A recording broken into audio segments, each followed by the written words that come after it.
الحمد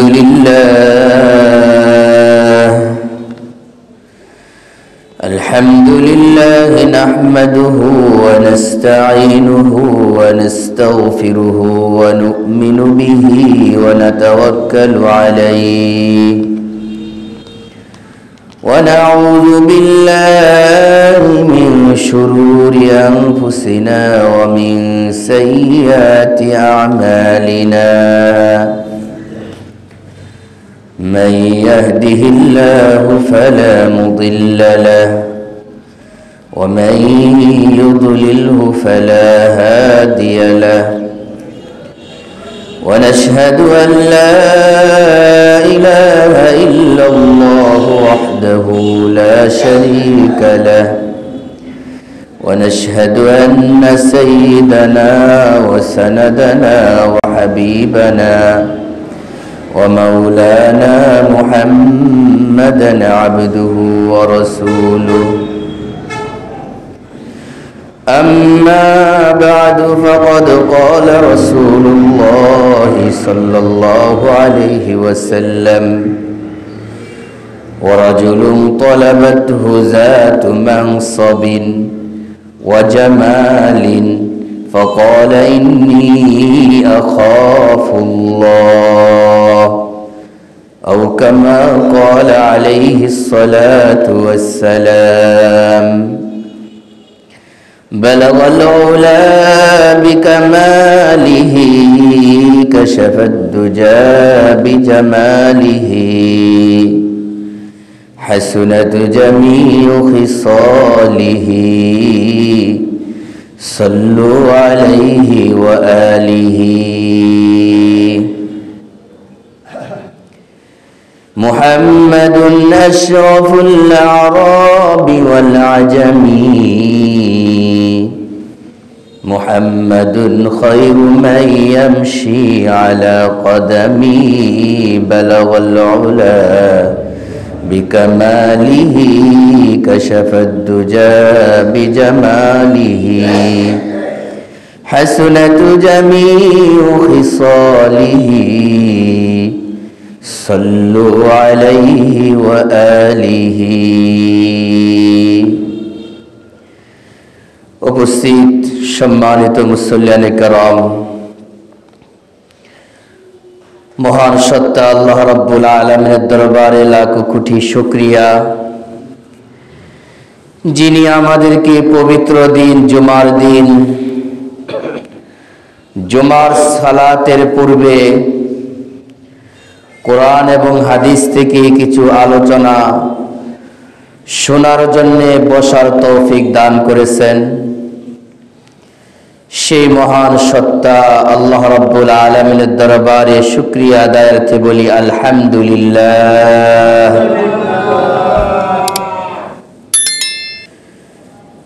আল্লাহর রাসূল সাল্লাল্লাহু আলাইহি ওয়াসাল্লামের অসংখ্য হাদিস থেকে একটি হাদিসের কিছু অংশ তেলাওয়াত করেছি। যে হাদিসটি গত জুমায় আমি আলোচনা করেছিলাম, তার একটা অংশ আলোচনা করেছিলাম। ওই হাদিসের এই দ্বিতীয় অংশ আজকে আলোচনা করব, যদি আল্লাহ রাব্বুল আলামিন আমাকে তৌফিক দান করেন। গত জুমায় আলোচনা করেছিলাম কিয়ামতের মাঠ যখন কায়েম হয়ে যাবে, সেই ভয়াবহ অবস্থায় আল্লাহ রাব্বুল আলামিন 7 শ্রেণীর লোককে, যেদিন আল্লাহ রাব্বুল আলামিনের ছায়া ছাড়া আর কোনো ছায়া থাকবে না, ওই দিন 7 শ্রেণীর লোককে আল্লাহ রাব্বুল আলামিন তার ছায়ার নিচে স্থান করে দিবেন। এক নাম্বার বলেছিলাম আল ইমামুল আদিল, ন্যায় পরায়ণ বাদশাহ, ইমাম। ন্যায়পরায়ণ বাদশাহ অর্থাৎ যে যে স্থানে আছেন, যে যে স্থানে যিনি প্রধান আছেন ওই স্থান থেকে যদি উনি প্রধানরা শ্রমিকদের সাথে, কর্মীদের সাথে, শিক্ষক ছাত্রদের সাথে, মুসল্লিদের সাথে ন্যায় ইনসাফ প্রতিষ্ঠা করে থাকেন, তাহলে আল্লাহ রাব্বুল আলামিন এই ন্যায় ইনসাফ প্রতিষ্ঠাকারীদেরকে কিয়ামতের মাঠে আল্লাহ রাব্বুল আলামিনের ছায়া ছাড়া যখন আর কোনো ছায়া থাকবে না, ওই দিন আরশে আযীমের ছায়ার নিচে স্থান করে দিবেন। তার এক নাম্বার গত জুমায় বিস্তারিত আলোচনা করেছিলাম আল ইমামুল আদিল, ন্যায়পরায়ণ বাদশা। দ্বিতীয় শ্রেণী যাদেরকে আল্লাহ রাব্বুল আলামিন কিয়ামতের মাঠে, হাসরের মাঠে আরশে আযীমের ছায়ার নিচে স্থান দিবেন, বসার সুযোগ করে দিবেন। দ্বিতীয় শ্রেণীর লোক হলো ওই সমস্ত লোক, হাদিসের ভিতরে আসছে ওয়ারাজুলুন তালাবাতহু যাতু মানসাবিন ওয়া জামালিন ফাকালা ইন্নী আখাফুল্লাহ। ওই যুবক,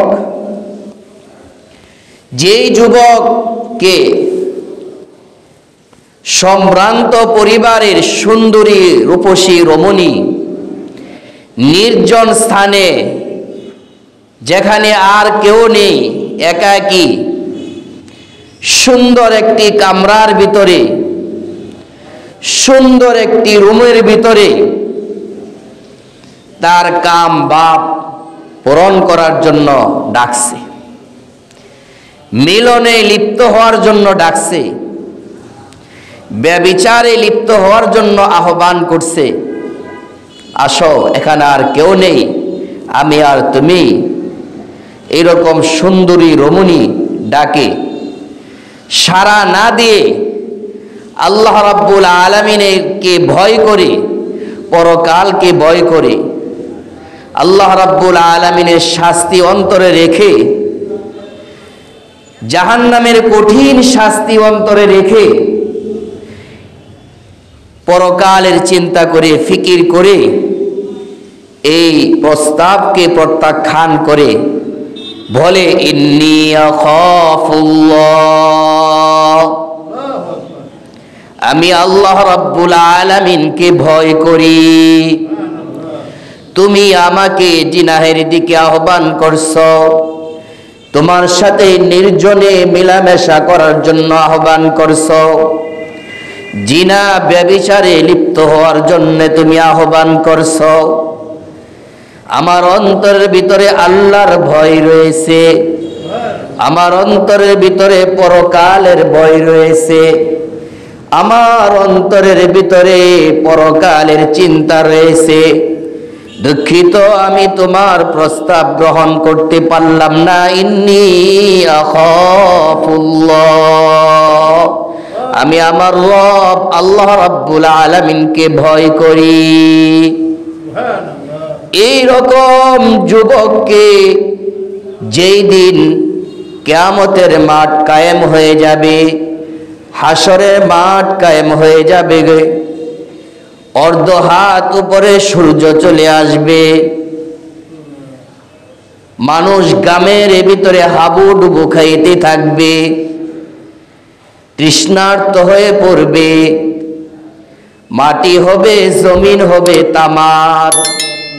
এমন ভয়াবহ অবস্থায় যাদের সামনে গুনাহ করার সুযোগ আসলো, নাফরমানি করার সুযোগ আসলো, ব্যভিচারে লিপ্ত হওয়ার সুযোগ আসলো, জিনাহের ভিতরে, কুকর্মের ভিতরে লিপ্ত হওয়ার সুযোগ আসার পরেও এই সুযোগকে প্রত্যাখ্যান করে বলে ইন্নী আখাফুল্লাহ, আমি আমার রবকে ভয় করি, আমি আমার রব আল্লাহকে ভয় করি।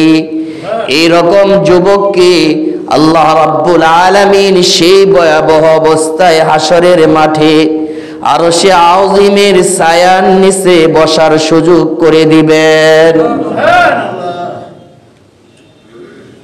এই হাদিস থেকে আল্লাহর রাসূল সাল্লাল্লাহু আলাইহি ওয়াসাল্লাম সমস্ত উম্মতি মুহাম্মাদীদেরকে নির্দেশ দিচ্ছেন, নসিহত করেছেন, যখনই তোমাদের সামনে কোনো গুনাহ আসবে, যখনই গুনাহ করার সুযোগ আসবে, নাফরমানির সুযোগ আসবে, গুনাহ বেবিচারে লিপ্ত হওয়ার সুযোগ আসবে, গুনাহ বেবিচার এইগুলো করার পূর্বে তুমি তোমার অন্তরের ভিতরে আল্লাহ রাব্বুল আলামিনের ভয় পয়দা করো।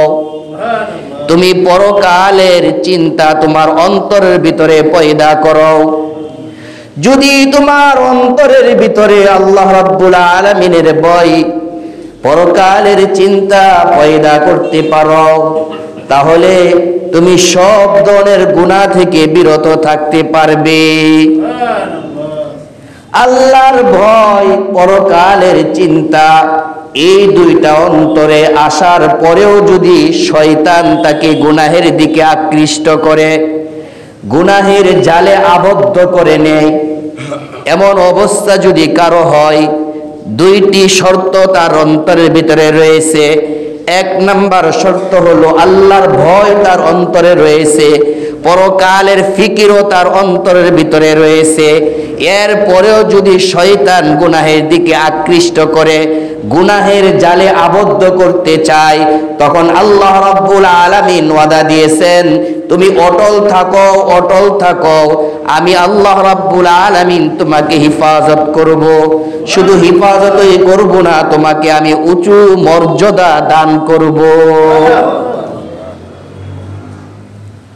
ইউসুফ আলাইহিস সালাতু ওয়াস সালামের ঘটনা আমরা অনেকে জানি, কোরআনে কারীমের ভিতরে আসছে, সূরা ইউসুফের ভিতরে 12 নম্বর পারায়। আজিজে মিশর ইউসুফ আলাইহিস সালাতু ওয়াস সালামকে খাস কামরার ভিতরে রেখে নির্জনে একাকী, আর কেউ নেই, দুনিয়ার কোনো মানুষ দেখবে না, যখন তার দিকে আকৃষ্ট করছে আজিজে মিশর ইউসুফ আলাইহিস সালাতু ওয়াস সালামকে যখন নিজের দিকে আকৃষ্ট করছে, মেলামেশায় লিপ্ত হওয়ার জন্য কুপ্রস্তাব দিচ্ছে, ইউসুফ আলাইহিস সালাতু ওয়াস সালাম চিন্তা করলেন, অন্তরের ভিতরে আল্লাহর ভয় পয়দা করলেন, ইন্নী আখাফুল্লাহ, পরকালের ফিকির করলেন, অন্তরে আল্লাহর ভয় সৃষ্টি করলেন, আমি আল্লাহর কাছে কি জবাব দিব, আল্লাহর কাছে তো আমার দাঁড়াইতে হবে, কি জবাব দেব এই গুনাহের জন্য। আর মনে মনে চিন্তা করতেছিলেন কিভাবে এই গুনাহ থেকে বাঁচা যায়, এই পরিকল্পনা করতেছিলেন, ফিকির করতেছিলেন।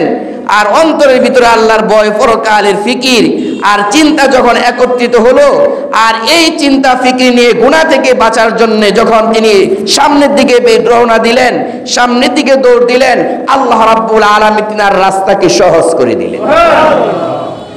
এই জন্যই যখন কোনো গুনাহ সম্মুখীন হয়, আমরা যখনই কোনো গুনাহ আমার দ্বারা হয় বা হওয়ার আশঙ্কা হয়, কোনো গুনাহ আমার দ্বারা হওয়ার আশঙ্কা জাগে, কোনো গুনাহ আমার সামনে আসে, এই গুনাহটা আমি করব, তখন সঙ্গে সঙ্গে কি করব, আল্লাহর ভয় আমার অন্তরের ভিতরে ঢুকাইব।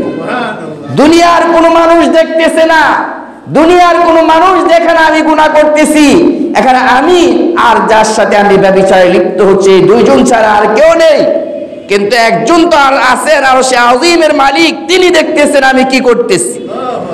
একদিন আসবে, হাসরের মাঠ যখন কায়েম হয়ে যাবে, সেই হাসরের মাঠে আমাদের হিসাব দিতে হবে আল্লাহ রাব্বুল আলামিনের আদালত। এই ভয় নিয়ে যদি আমরা সামনে অগ্রসর হই, যখন গুনাহ আসুক না কেন, এই ভয় যদি আমাদের অন্তরে থাকে, আমার দ্বারা, আপনার দ্বারা, কোনো মানুষের দ্বারা গুনাহ হবে না, এই ওয়াদা আল্লাহ দিচ্ছেন। তারপরেও যদি গুনাহ হয়, শয়তানের জালে, বেড়া জালে আবদ্ধ হয়ে যায়, তারপরে আল্লাহ ওয়াদা দিয়েছেন, চিন্তা করো না, আমার ভয়, জাহান্নামের ভয় অন্তরে রাখো, পরকালের ফিকির করো, আমি তোমাকে হিফাজত করব। শুধু হিফাজতই নয়, বরং আমি তোমাকে আরো মর্যাদা বৃদ্ধি করে দিব। ওমর ইবনে আব্দুল আজিজ, ওমর ইবনে আব্দুল আজিজ, ওমর ইবনে আব্দুল্লাহ ইবনে ওমর রাদিয়াল্লাহু তাআলা আনহু, তিনার থেকে হাদিস বর্ণিত, তিরমিজি শরীফের ভিতরে আছে এই ঘটনা। আব্দুল্লাহ ইবনে ওমর রাদিয়াল্লাহু তাআলা আনহু তিনি বলেন, আমি একবার নয়, দুইবার নয়, তিনবার নয়, 7 থেকে 8 বারের চাইতেও বেশি এই ঘটনা নবী মুহাম্মদুর রাসূলুল্লাহ সাল্লাল্লাহু আলাইহি ওয়াসাল্লামকে গুরুত্ব সহকারে শুনাইছেন। এমন একটি ঘটনা তিরমিজি শরীফের ভিতরে বর্ণনা রয়েছে, উল্লেখ রয়েছে। আর এই ঘটনা বর্ণনা করেছেন আব্দুল্লাহ ইবনে ওমর রাদিয়াল্লাহু তাআলা আনহু। ঘটনা কি?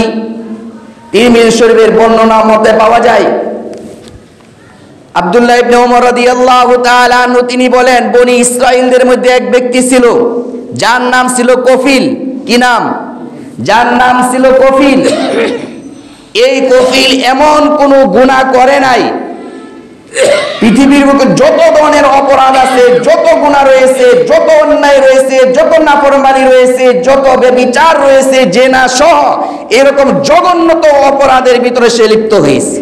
তার দ্বারা সব ধরনের গুনাহ সংগঠিত হয়েছে, গুনাহ, ব্যভিচার সহ, জিনা সহ এইরকম নির্লজ্জ যত অপরাধ রয়েছে, যত গুনাহ রয়েছে, সমস্ত গুনাহই তার দ্বারা সংগঠিত হয়েছে। এর নাম হলো কফিল, বনি ইসরাইলদের এক ব্যক্তি।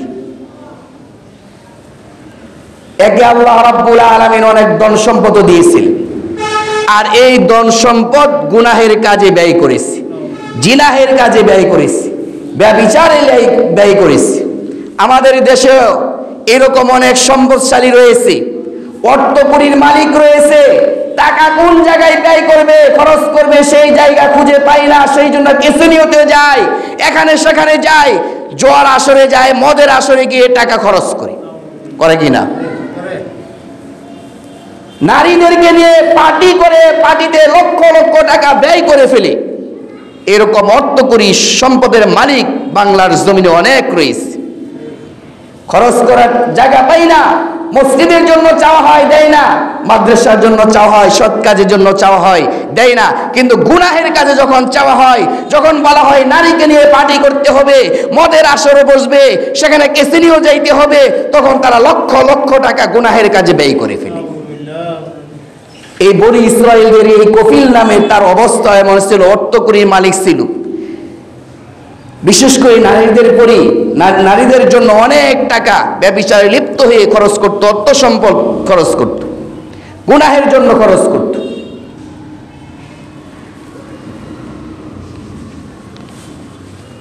একদিন এক সুন্দরী মহিলা তেনার কাছে আসে করজ নেওয়ার জন্য, দাঁড় নেওয়ার জন্য। বিপদে পড়ে সুন্দরী মহিলা আসছে, অর্থকড়ির মালিক, মহিলা খুবই অসহায়, সুন্দরী রূপসী রমণী আসছে কিছু দাঁড় নেওয়ার জন্য, করজ নেওয়ার জন্য। ওই বনি ইসরাইলদের এই কফিল নামে ওই ব্যক্তি বলল, তোমাকে এই শর্তে আমি 60 দিরহাম দিতে পারি, 60 দিরহাম দিতে পারি, যদি তুমি আমার সাথে নির্জনে একত্রিত হও, মিলনের ব্যবস্থা করো। তুমি যদি আমার সাথে মিলন ব্যবস্থা করো, তাহলে তোমাকে আমি এই শর্তে 60 দিরহাম দিব। মহিলা যেহেতু অসহায় ছিল, টাকারও প্রয়োজন ছিল, তার এই কুপ্রস্তাবে মহিলা রাজি হলো। রাজি হওয়ার পরে যখন কফিলের পক্ষ হইতে, যুবকের পক্ষ হইতে মেলামেশার আয়োজন করা হলো, যখন নির্জনে একত্রিত হলো, কফিল যখন সেই মহিলার দিকে হাত বাড়াচ্ছে, এমন সময় সেই মহিলার পুরা দেহ ভূমিকম্পের মতো কাঁপতে শুরু করল, সমানে কাঁপতেছে ভূমিকম্পের মতো, আর মহিলার চোখ দিয়ে পানি বের হইতেছে, মহিলা কাঁদতেছে, আর তার দেহ ভূমিকম্পের মতো কাঁপতেছে। এই অবস্থা দেখে এই পাপিষ্ঠ কফিল বনি ইসরাইলদের এত অপরাধ করেছে, এত নাফরমানি করেছে, আর এই মহিলার এই দৃশ্যটা, তার দুপুটা চোখের পানি এই গুনাহগার কফিলের জন্য হেদায়েতের কি হয়ে জড়িয়া হয়ে গেল। কফিল বলে, যাও। কফিল বলে মহিলাকে, আমি তো তোমাকে ইচ্ছাকৃতভাবে উদ্বুদ্ধ করিনি এই কাজের জন্যে, তুমি নিজেই তো উদ্বুদ্ধ হয়েছ, রাজি হয়েছ নিজের থেকেই। মহিলা জবাবে বলল, হ্যাঁ, তোমার কোনো দোষ নেই, আমি নিজের থেকেই রাজি হয়েছি, কারণ আমার অর্থকড়ির প্রয়োজন, টাকার প্রয়োজন, আমি অসহায় হয়ে পড়েছি। কিন্তু আমি তো এইরকম হারাম কাজে, নির্লজ্জ কাজে, বেহায়াপনা কাজে, এবং জিনাহের কাছে ব্যভিচারের কাজে আমি কোনোদিন লিপ্ত হইনি, এই জন্য আমার দেহ এইভাবে কম্পন সৃষ্টি হয়ে গেছে, আমার চোখ থেকে পানি বের হয়ে গেছে, চোখ থেকে পানি পড়তেছে, আর এই দরদ মাখা কথাগুলো মুখ থেকে বের হইতেছে, আর দেহ কি হচ্ছে কম্পন সৃষ্টি হয়ে গেছে ভূমিকম্পের মতো। এই দৃশ্য দেখে ওই পাপিষ্ঠ কফিল বনি ইসরায়েলদের তার অন্তর গলে গেল। মহিলাকে বলল, যাও, আমি তোমাকে এমনিতেই 60 দিরহাম দিয়ে দিলাম, যাও এইগুলি দিয়ে 60 দিরহাম দিয়ে তোমার প্রয়োজনের ব্যবস্থা করে নাও, প্রয়োজন সেরে নাও। এরপরে ওই বনি ইসরায়েলদের এই কফিল ওই মহিলাকে বিদায় করার পরে এমন ভাবে খালেস নিয়তে আল্লাহ রাব্বুল আলামিনের দরবারে পড়ে গেল, সিজদায় পড়ে গেল, দুটা চোখের পানি ছেড়ে দিল, ছেড়ে দিয়ে আল্লাহ রাব্বুল আলামিনের দরবারে খালেস নিয়তে তওবা করলো। ওগো আল্লাহ, জীবনে অনেক গুনাহ করেছি, অনেক নাফরমানি করেছি, যত সম্পদ ছিল সমস্ত সম্পদগুলো গুনাহের কাজে ব্যয় করেছি, জিনাহের কাজে ব্যয় করেছি, নাফরমানি কাজে ব্যয় করেছি। ওগো আল্লাহ, অনেক বড় অপরাধী সেজে তোমার দরবারে হাজির হয়েছি। গো মাওলা, তুমি মেহেরবানি করে দয়া করে তুমি আমার তওবাকে কবুল ও মঞ্জুর করো। চোখের পানি ছেড়ে দিচ্ছে, টলটলে পানি পড়তেছে, আর আল্লাহ রাব্বুল আলামিনের কুদরতি পায়ে সিজদারত অবস্থায় সিজদা দিচ্ছে, কাঁদতেছে, সিজদারত অবস্থায় চোখের পানি পড়তেছে সমান। তখনকার যুগে বনি ইসরায়েলদের আল্লাহ রাব্বুল আলামিনের পক্ষ হইতে বিধান ছিল, শরীয়তের বিধান ছিল কি, রাত্রে কোনো ব্যক্তি অপরাধ করলে, গুনাহ করলে, সকালবেলা ওই অপরাধীর দরজার ভিতরে গুনাহ লেখা থাকতো যে অমুকে এই অপরাধ করেছে। এরকম যদি আমাদের জন্য ফায়সালা থাকতো কেমন হতো? এই উম্মতে মুহাম্মদের জন্য দিনে কি গুনাহ করছে, রাত্রে কি গুনাহ হয়েছে, সকালবেলা তার দরজায় লেখা থাকতো আল্লাহ রাব্বুল আলামিন পক্ষ হইতে। তাহলে এই উম্মতের অবস্থাটা কি হতো? কোনো কিছু কি গোপন থাকতো? সব ফাঁস হয়ে যেত। বনি ইসরায়েলদের জন্য এই বিধান ছিল আল্লাহ রাব্বুল আলামিনের পক্ষ হইতে, রাত্রে কি গুনাহ করেছে, সকালবেলা দরজায় গিয়ে দেখতো মানুষ এই ব্যক্তি এই গুনাহ করেছে, তার শাস্তিটা। আল্লাহর হাবিব সাল্লাল্লাহু আলাইহি ওয়াসাল্লামের মাধ্যমে আল্লাহর পয়গম্বর সাল্লাল্লাহু আলাইহি ওয়াসাল্লামকে উসিলা বানাইয়া আল্লাহ রাব্বুল আলামিন এই উম্মতে মুহাম্মদের অপরাধ গুনাহ খাতাগুলোকে গোপন রেখেছেন। আল্লাহ সুবহানাল্লাহ। জান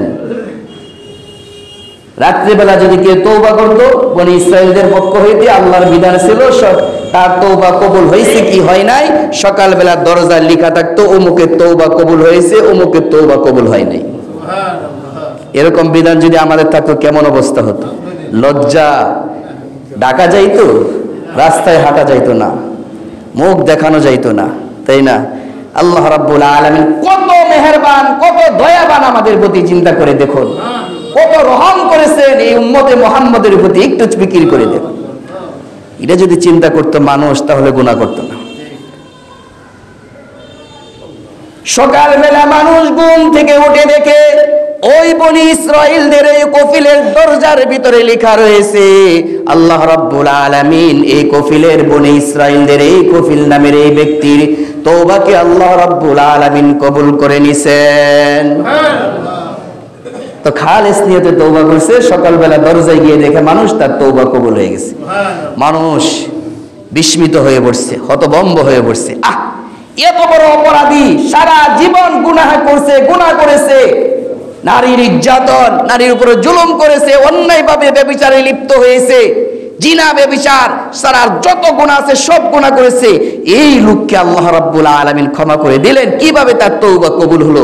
মানুষ কি হতভম্ব হয়ে পড়ছে, সবাই একে অপরকে জিজ্ঞেস করতেছে বলো নাকি। এজন্য আল্লাহ রাব্বুল আলামিন বলেন, কুল ইয়া ইবাদিয়াল্লাযীনা আসরাফু আলা আনফুসিহিম লা তাকনাতু মির রাহমাতিল্লাহ। তোমরা যদি তোমাদের নফসের প্রতি জুলুম করে ফেলো, অন্যায় ব্যভিচার করে ফেলো, লা তাকনাতু মির রাহমাতিল্লাহ, আমার রহমত থেকে তোমরা বঞ্চিত হয়েও না। ইন্নাল্লাহা ইয়াগফিরুয যুনুবা জামিআ, আমি আল্লাহ রাব্বুল আলামিন ওয়াদা দিলাম তোমাদের সকলের জিন্দেগীর সমস্ত গুনাহ খাতাগুলো maaf করে দিব। আল্লাহ রাব্বুল আলামিন বনে ইসরাইলের ওই কফিল নামের ওই ব্যক্তিকে শুধু মাফই করেন নাই, শুধু তওবাই কবুল করেন নাই, গুনাহ মাফ করে ক্ষান্ত হন নাই। আল্লাহ রাব্বুল আলামিন বনি ইসরাইলের ওই কফিল নামের গুনাহ খাতাগুলো মাফ করে দিয়ে তওবাকে কবুল করে নিয়ে কিয়ামতের ময়দানে, হাশরের ময়দানে যখন ইয়াউমা লা যিল্লা ইয়াউমা ইল্লা যিল্লু, যখন আল্লাহ রাব্বুল আলামিনের ছায়া ছাড়া আর কোনো ছায়া থাকবে না, তখন আল্লাহ রাব্বুল আলামিন এই কফিল নামক এই ব্যক্তিকে আরশে আজিমের ছায়ার নিচে বসবাস করার সুযোগ করে দিবেন। গুনাহ করে ফেলেছেন, তওবা করেন, খালেস নিয়তে তওবা করে ফেলেন। অপরাধ করেছেন, তওবা করেন, আল্লাহ মাফ করে দিবেন। হিদায়া নামক এক কিতাবের ভিতরে একটি ঘটনা উল্লেখ করা হয়েছে। এক যুবক, তার দেহ থেকে সেই মেশকে আম্বরের সুগন্ধি বের হয়। যেখানে যায় সেখানে মানুষ খালি সুগন্ধি পায় তার থেকে, তার দেহ থেকে। তো একজন জিজ্ঞেস করলো, ভাই তুমি এত টাকা খরচ করে মেশকে আম্বর কিনে, এত সুগন্ধি কিনে ব্যবহার করো কেন? কারণটা কি? অযথায় অপচয় করছো? ওই লোকে বলল, কই আমি তো কোনো দিন অর্থ করি টাকা পয়সা দিয়ে কোনো সুগন্ধি ক্রয় করিনি এবং দেহ ব্যবহার করিনি। তোমার দেহ থেকে এমনিই তো সুগন্ধি বের হয়ে আসছে, এমনিতেই আসছে, তুমি লাগাইছো সেই জন্য বের হয়ে আসছে। কি না?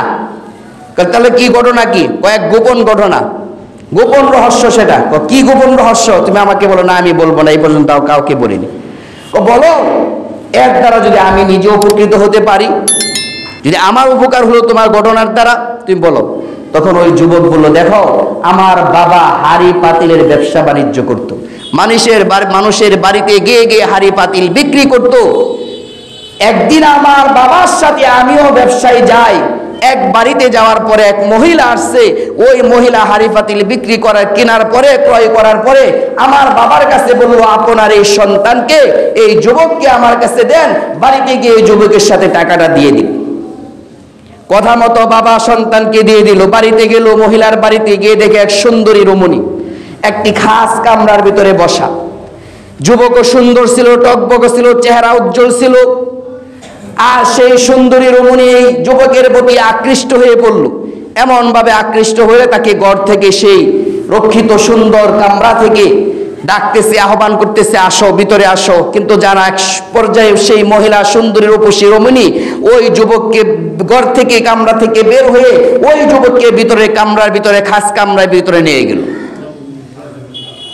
যুবককে আহ্বান করছে কুকর্মে লিপ্ত হওয়ার জন্যে, কিন্তু যুবক তার অন্তরের ভিতরে আল্লাহর ভয়, পরকালের ফিকির,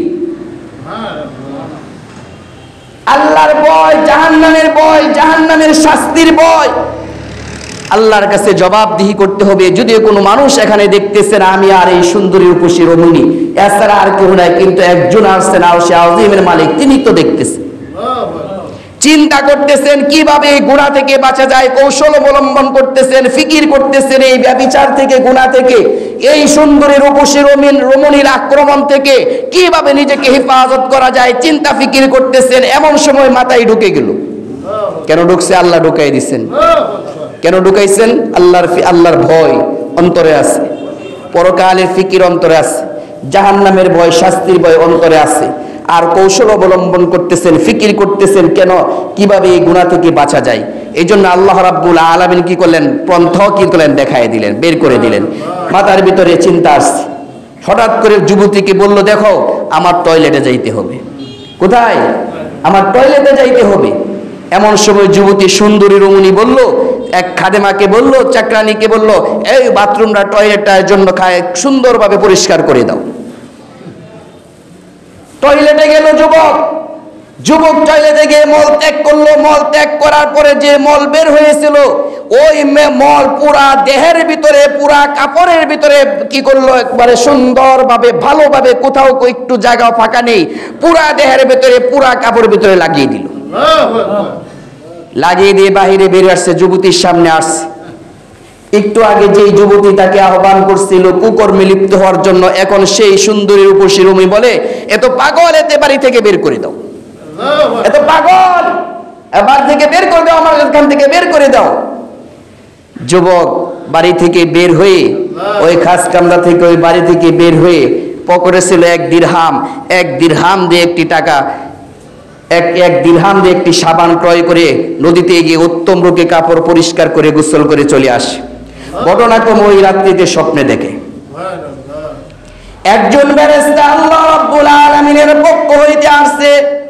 আইসিয়া ডাক দিকে, ও যুবক, তুমি গুনাহ থেকে বাঁচার জন্য, কুকর্ম থেকে বাঁচার জন্য, জিনা থেকে বাঁচার জন্য যে কৌশল অবলম্বন করেছো, আল্লাহ রাব্বুল আলামিন তোমার কৌশলের প্রতি সন্তুষ্ট হয়ে তোমার জন্য সুসংবাদ পাঠিয়ে দিয়েছেন। তোমার জন্য জান্নাতের সুসংবাদ পাঠিয়ে দিয়েছেন। শুধু জান্নাতের সুসংবাদই নয়, আল্লাহ রাব্বুল আলামিন তোমার জন্য পুরস্কার স্বরূপ এই মেশকে আম্বর পাঠিয়ে দিয়েছেন। এরপরে ওই মেশকে আম্বর ওই যুবকের পুরা দেহের ভিতরে মালিশ করে দেয় ফেরেশতা। এখন থেকে এই যুবক যেখানেই যায় সেখানেই তার দেহ থেকে মেশকে আম্বরের সুঘ্রাণ বেশি আসে, সুঘ্রাণ বেশি আসে। এই জন্য বলতেছিলাম, যখন কোনো গুনাহ আপনার সামনে আসবে, যখন কোনো নাফরমানি আপনার সামনে আসবে, নাফরমানি, গুনাহ, বেবিচার যখনই করার কোনো সুযোগ আসবে, সঙ্গে সঙ্গে 2টা কাজ করতে হবে। 1 নাম্বার কাজ হলো ইন্নী আখাফুল্লাহ, আল্লাহর ভয় অন্তরের ভিতরে ঢুকাইতে হবে। পরকালের ফিকির আপনার অন্তরের ভিতরে ঢুকাইতে হবে। এই 2টা যদি আপনি করতে পারেন, আল্লাহ নিজে ওয়াদা দিয়েছেন, যাও। এরপরেও যদি তোমার গুনাহের প্রতি আকৃষ্ট জাগে, শয়তান তোমাকে গুনাহের দিকে কি করে আকৃষ্ট করে, শয়তান তোমাকে গুনাহের বেড়াজালে আবদ্ধ করে নেয়, আমি আল্লাহ ওয়াদা দিলাম তোমাকে কুদরতিভাবে হিফাজত করব। শুধু হিফাজত করবই না, তোমাকে আমি কি উচ্চ মর্যাদা দান করব।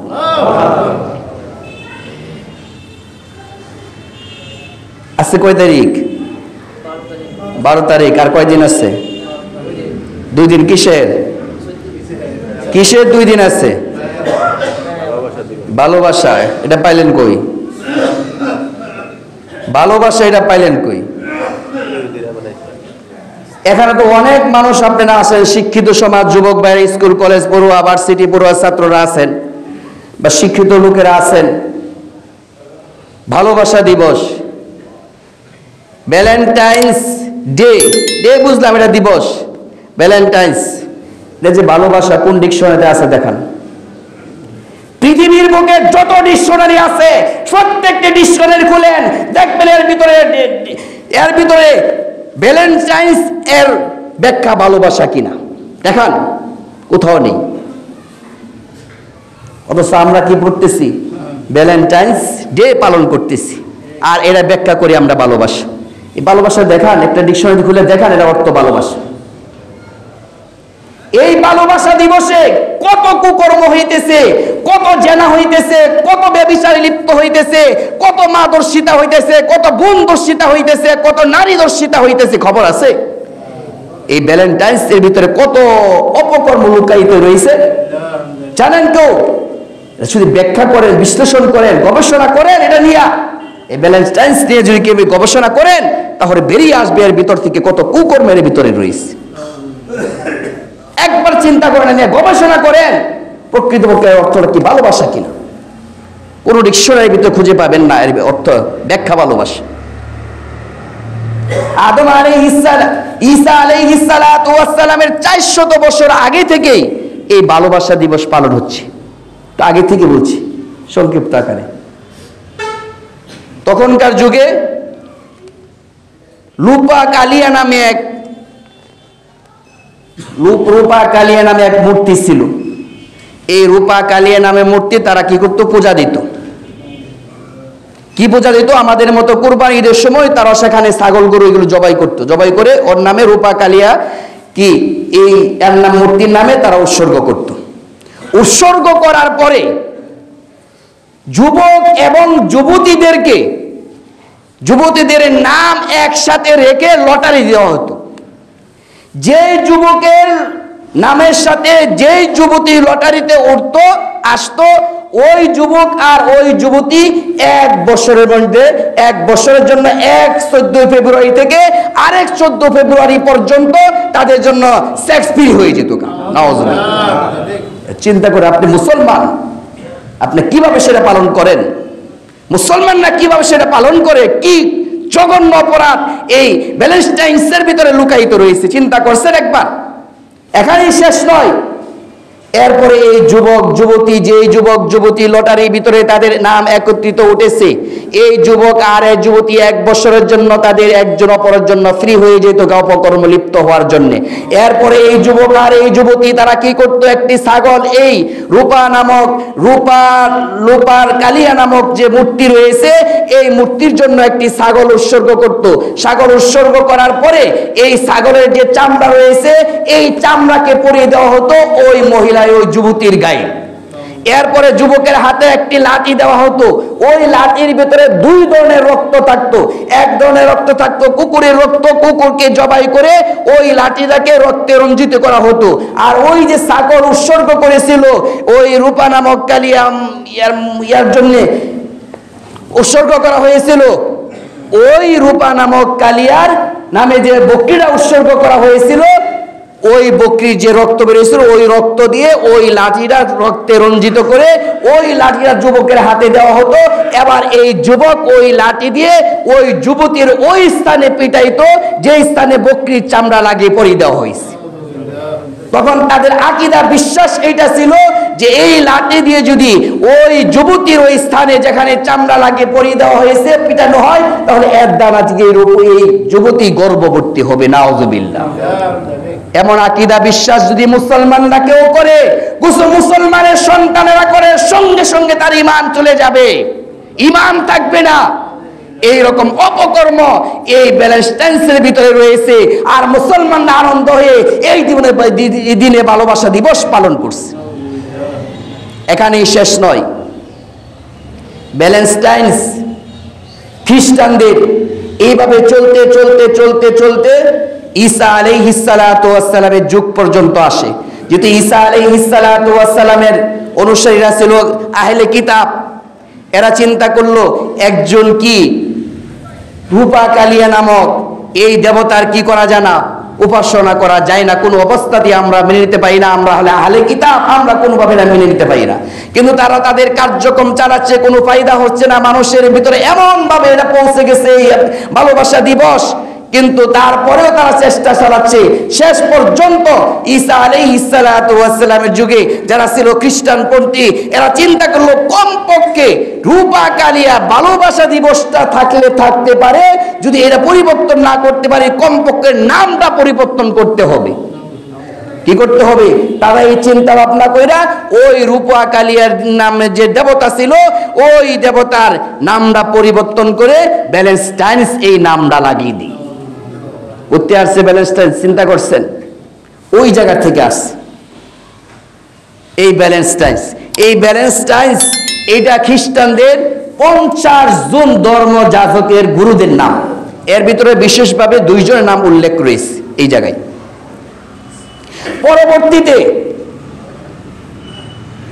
এই ভ্যালেন্টাইন্স যিনি রয়েছেন গুরু ধর্ম যাজক, তার গির্জার ভিতরে এখন আর যুবতীদের নামে লটারি দেওয়া হয় না, এবং শুধু যুবকদের নামে লটারি দেওয়া হয়। ওই গির্জা ভ্যালেন্টাইন যে রয়েছে গির্জার ধর্মযাজক, তার নামের সাথে যুবকদের নাম লটারি দেয়। যে যুবকের নাম ভ্যালেন্টাইন্স এই ধর্মগুরুর নামের সাথে চলে আসে, ওই যুবক 1 বছরের জন্য ওই মন্দিরের জন্য নির্ধারিত হয়ে যাবে। এই মন্দিরের ভিতরে থাকবে আর গুরুর সাথে কি করবে, চলাফেরা করবে, যাতে করে তার চরিত্রটা ভালো হয়ে যায়। পরবর্তীতে এই গুরু মারা যাওয়ার পরে সে যেন কি হইতে পারে, ধর্মীয় নেতা হতে পারে। এটা ছিল তাদের জন্য কি বৈধ, আমাদের জন্য বৈধ না। তৃতীয় নাম্বার আরেকটা, এই ভ্যালেন্টাইন্স এটা ছিল গির্জার হুজুর দরবেশ। কি ছিল? গির্জার হুজুর ছিল, দরবেশ ছিল। তখনকার যুগে যুবক যুবতীরা যখন অবাধে মেলামেশা করার ইচ্ছা করত, বাহিরে কোথাও গিয়ে অবাধে মেলামেশার ইচ্ছা করত, জিনা ব্যভিচারে লিপ্ত হওয়ার ইচ্ছা করত, তখন মানুষে দেখে ফেলবে, এই ভয় তাদের অন্তরের ভিতরে জাগ্রত হতো। তখন এই গির্জার ভ্যালেন্টাইন্স যে ধর্মযাজক রয়েছে, গুরু রয়েছে, এই গুরু ওই যুবক যুবতীদেরকে সুযোগ করে দেয়, তোমরা গির্জার ভিতরে চলে আসো। নাউজুবিল্লাহ। তোমরা গির্জার ভিতরে চলে আসো, আমি নিজে গির্জার বাইরে দাঁড়িয়ে তোমাদেরকে পাহারা দিব, তোমরা যা ইচ্ছা তাই করো। এখন চিন্তা করে, এই ব্যালেন্টাইন্সের ভিতরে কত ধরনের অপকর্ম লুকায়িত রয়েছে, চিন্তা করে দেখুন। পরবর্তী সময়ে যখন এই সমস্ত যুবক যুবতীদের গার্জেনরা, তাদের অভিভাবকরা জানতে পারলো যে গির্জার হুজুর ধর্মগুরু সে নিজে তাদেরকে কুকর্মে লিপ্ত হওয়ার সুযোগ করে দিচ্ছে, তখন সমস্ত গার্জেনরা, অভিভাবকরা ওই গুরুর উপর আক্রমণ করে এবং গুরুকে হত্যা করে। এই গুরুর, গির্জার এই গুরুর স্মৃতিচারণকে ধরে রাখার জন্য পরবর্তী সময় তার অনুসারীরা 14ই ফেব্রুয়ারিতে ভালোবাসা দিবস পালন করে থাকে। এখন আপনারাই বলেন, বিচার দিলাম আপনাদের কাছে, আপনি মুসলমান, ঘটনায় প্রথমটা হোক বা দ্বিতীয়টা হোক বা তৃতীয়টা হোক বা যে কোনো ঘটনায় হোক না কেন, এইগুলো হলো কি বিধর্মীদের কালচার। আর আমি মুসলমান হয়ে বিধর্মীদের কালচার কোনো অবস্থাতেই পালন করতে পারি না। মুসলমানদের সন্তান হয়ে, আমি মুসলমান যুবক যুবতী হয়ে কোনোদিন বিধর্মীদের কৃষ্টি কালচার, ভালোবাসার নামে সে ব্যয়াপানা, উলঙ্গপানা দিবস পালন করতে পারি না। আল্লাহ আমাদেরকে হেফাজত করুন। এখন বলতে পারেন, তাহলে ভালোবাসা দিবস আসলো কোথায়? ভালোবাসা দিবসটা আসলো এই জায়গায়, ভালোবাসা লাগাইলো কিভাবে? যারা বিধর্মীদের মাথা কিন্তু অনেক, মুসলমানদের কিভাবে পরাস্ত করা যায়, ইসলামকে কিভাবে পরাস্ত করা যায়, এইগুলো নিয়ে তারা সর্বদাই গবেষণা করে, চিন্তা করে। বিধর্মীরা এরা চিন্তা করলো, ভালোবাসা এমন একটি শব্দ, এরা যদি এই জায়গায় লাগিয়ে দেওয়া যায়, তাহলে মুসলমানদের যে সমস্ত যুবক যুবতী আছে, এরা এর পিছনে ফিরে ইসলাম হারা, মুসলমান হারা হয়ে যাবে। এই চিন্তা গবেষণা করে তারা এই জায়গায় ভালোবাসা দিবস লাগিয়ে দিয়ে। আরেকটি বলি, এই ব্যালেন্টাইন্স একে রোমান সৈন্যরা গ্রেপ্তার করে, গ্রেপ্তার করার পরে তাকে কয়েদখানা আটকে রাখে। কয়েদখানা আটকে রাখার পরে ওই কয়েদখানায় একজন সুন্দরী রমণী ছিল। এই ব্যালেন্টাইন ওই সুন্দরী রমণীর প্রতি আকৃষ্ট হয়ে যায়, প্রেম ভালোবাসা বিনোদন শুরু করে দেয়। এইভাবে চলতে থাকে, এক পর্যায়ে তার মৃত্যু হয়, ব্যালেন্টাইনের মৃত্যু হয়। মৃত্যুর পূর্বে সে একটি ভালোবাসার চিঠি লেখে, চিঠি লিখে এটা রেখে যায়। পরবর্তী সময় এই চিঠিটা যুবক যুবতীদের হাতে পৌঁছে, যুবক যুবতীদের হাতে পৌঁছে যেই দিন ওই ব্যালেন্টাইন কয়েদখানার ভিতরে মৃত্যুবরণ করেছিল, ওই দিন ছিল 14ই ফেব্রুয়ারি। যখন তারা জানতে পারলো এই ব্যালেন্টাইন সে মৃত্যু কয়েদখানায় মৃত্যুবরণ করেছে, তার যে সমস্ত অনুসারী ছিল তারা এই দিনে 14ই ফেব্রুয়ারিতে তার স্মৃতিচারণকে ধরে রাখার জন্য 14ই ফেব্রুয়ারিতে তারা ভালোবাসা দিবস উদযাপন শুরু করে দিল। আরেকটা বলি, যারা আমেরিকার পাঠ্যপুস্তকের ভিতরে রয়েছে, সেটা হলো যে এই ব্যালেন্টাইন রোমান সম্রাট তাকে গ্রেপ্তার করেছে। ঠিক গ্রেপ্তার করে যখন তার দরবারে উপস্থিত করা হলো, তখন রোমান সম্রাট তাকে বলল, তুমি তোমার ধর্ম ত্যাগ করো, আমাদের ধর্ম পূজা করো। তখন এই ধর্মগুরু ব্যালেন্টাইন সে বলল, আমি ঈসা আলাইহিস সালাতু ওয়াস সালামের যে রব রয়েছে, তার রবকে আমি রব বলে বিশ্বাস করি, মানি। তার রবের নামে আমি ইবাদত বন্দেগী করি, তার রবের নামে আমি সবকিছু উৎসর্গ করি, তার রবের নামে আমি সবকিছু মান্যত করি। সুতরাং আমার ধর্ম ত্যাগ করে তোমাদের এই ধর্মকে আমি কি করতে পারবো না, মানতে পারবো না। রোমান শুরু যখন এত কঠিন বক্তব্য দিল, কোন সরকারের বিরুদ্ধে যখন একটু কঠিন বক্তব্য হয়ে যায়, তখন সরকারের কি একটু নাড়াচাড়া দেয়া বসে, ঠিক কিনা? এটা সে ধরতে হবে, এটা ধরতে হবে। গত জুমা আমি এক আলোচনা করেছিলাম, যারা ভালোবাসার দিবসের নামে জেনা ব্যভিচারে লিপ্ত হয়ে গর্ভ ধারণ করে, এই গর্ভ ধারণ করার পরে যে সন্তান ভূমিষ্ঠ হবে ওই সন্তানরা হবে জারজ সন্তান। আর ওই সন্তান ওই আল্লাহ সম্পর্কে কটূক্তি করে, রাসূল সম্পর্কে কটূক্তি করে, আলেম উলামাদের বিরুদ্ধে কটূক্তি করে থাকে। এই কথাটা আমি গত জুমায় বলেছিলাম। একজন আমাকে বলেছে, আমাকে নিয়ে মন্তব্য করেছে, হুজুর আমাদের সবাইকে জারদ বানিয়ে দিচ্ছে। আমি বলেছি কি আর সে শুনেছে কি আর ব্যাখ্যা করেছে কি, চিন্তা করে ভালো করে বুঝবেন, বুঝে তারপর সমালোচনা করবেন, না বুঝে সমালোচনা করবেন না। বুঝে না বুঝে সমালোচনা করে দিচ্ছে। যারা যারা সন্তান অবৈধভাবে সন্তান জন্ম দেয়, অবৈধভাবে গর্ভে সন্তান ধারণ করে, আর এই অবৈধ সন্তান যখন গর্ভপাত হয়, এরা হলো জারজ সন্তান। সব জারজ সন্তান না। আর এরাই কি করে? আল্লাহ, রাসূল, কোরআন, হাদিস, ইসলাম, মুসলমান, আলেম ওলামাদের বিরুদ্ধে কথা বলে, অন্য কেউ না। ভালো করে বুঝতে হবে সেটা। না বুঝেই লাগাই দিলেন আমার বিরুদ্ধে, আমাকে ধরিয়ে দিবেন। কোথায় ধরিয়ে দিবেন? হক কথা বলার জন্য যদি কল্লা যাবে চিন্তা করি না। হক কথা বলার জন্য জেলখানা যাইতে হয়, জেলখানা যাব, কোনো সমস্যা নেই। হক কথা বলার জন্য যে প্রাণ দিতে হয়, জান দিতে হয়, দিতে প্রস্তুত আছি ইনশাআল্লাহ। ভয় দেখাবেন না আমাকে, ভয়ের পরোয়া করি না। চাকরি ছেড়ে নিবেন, নিয়ে যান। বহুত চাকরি করে পিছনে পিছনে, একটা না অনেক চাকরি করে।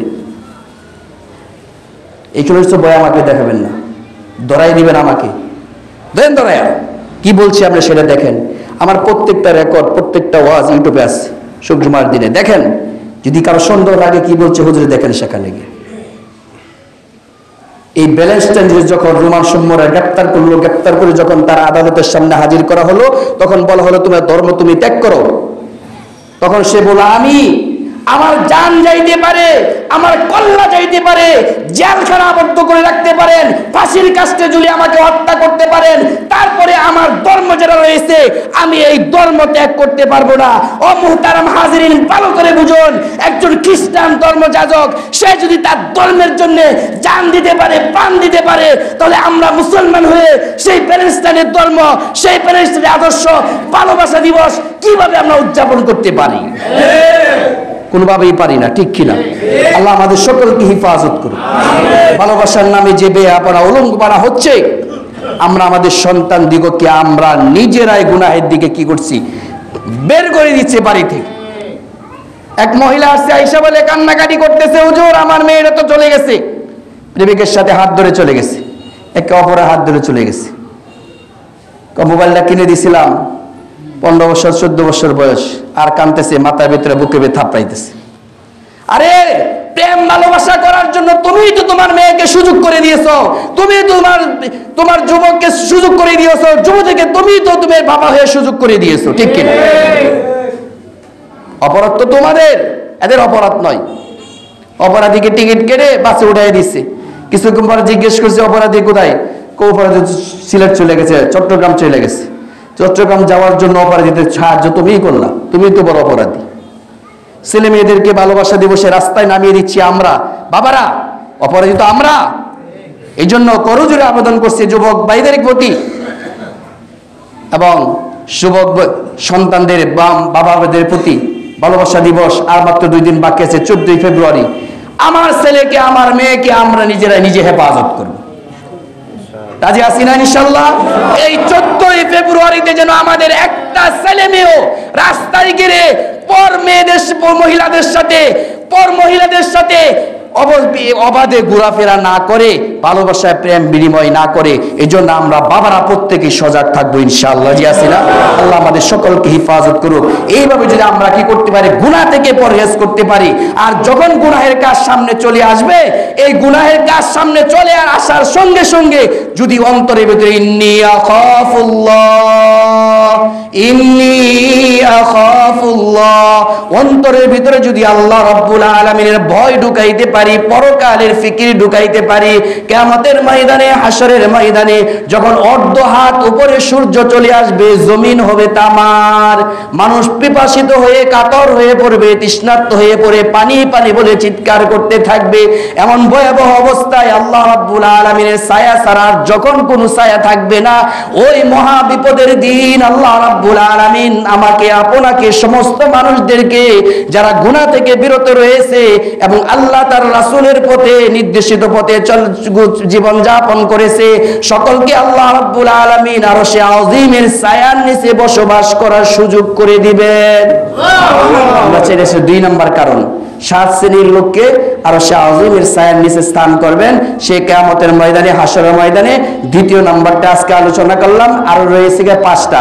ইনশাআল্লাহ আস্তে আস্তে প্রতি জুমায় দিন আলোচনা করব। আল্লাহ রাব্বুল আলামিন আমাদেরকে বুঝার তৌফিক দান করুন, আমিন।